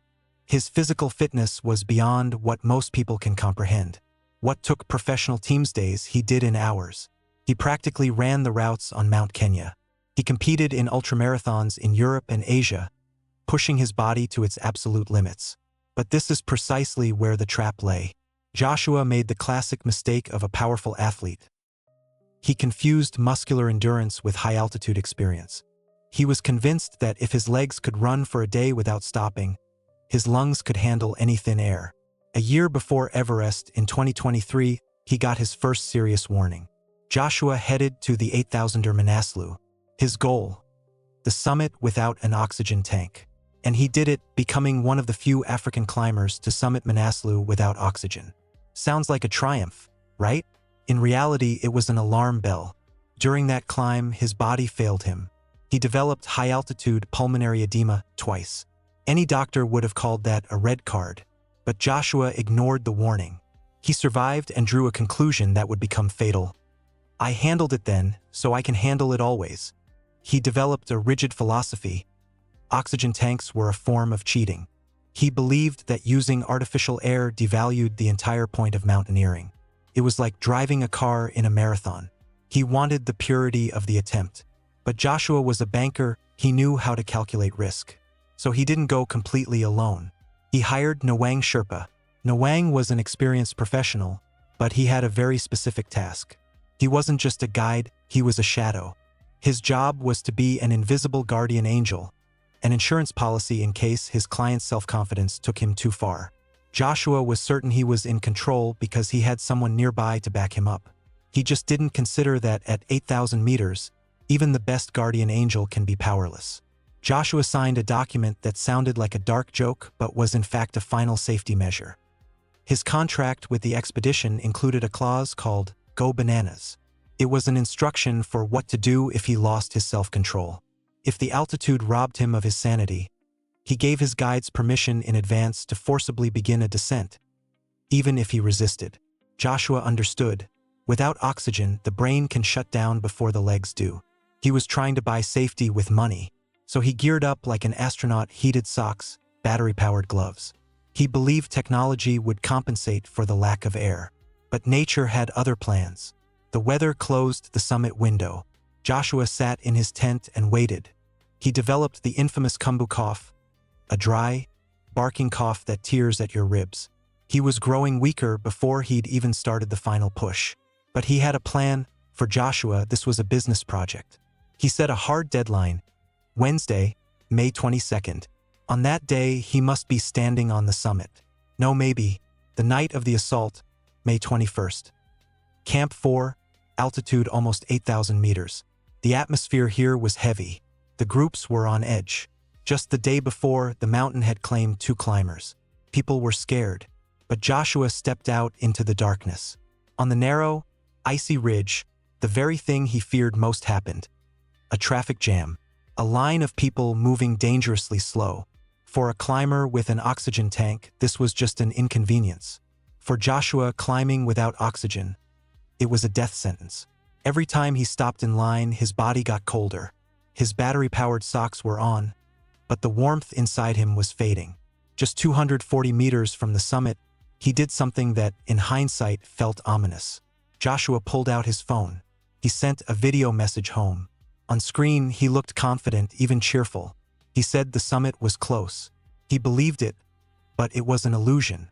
Due to the traffic jams and the thin air, his pace dropped catastrophically. The window for the ascent was closing. He was still pushing upward, but his body's internal clock had already begun to count down.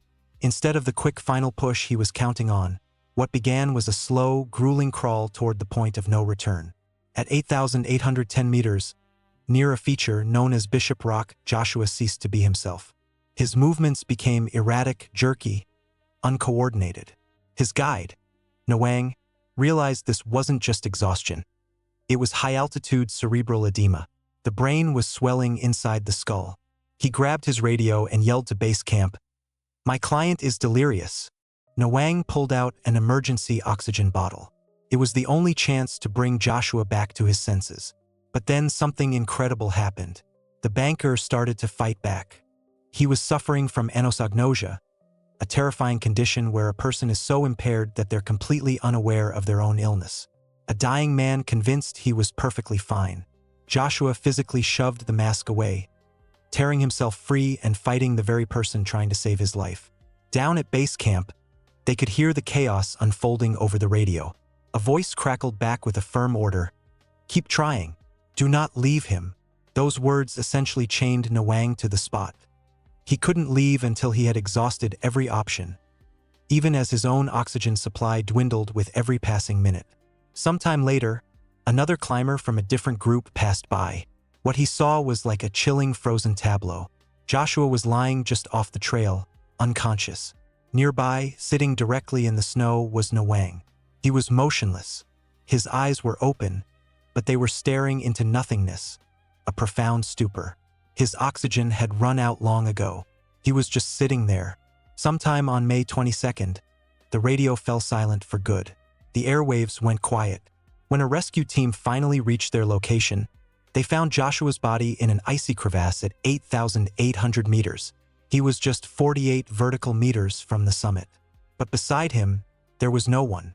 The spot where the guide, Nwang, had been sitting was now empty. No gear, no footprints. He had never descended, and he never made radio contact again. Nwang had simply vanished. Back in Nairobi, Joshua's family had to make the most difficult decision of their lives.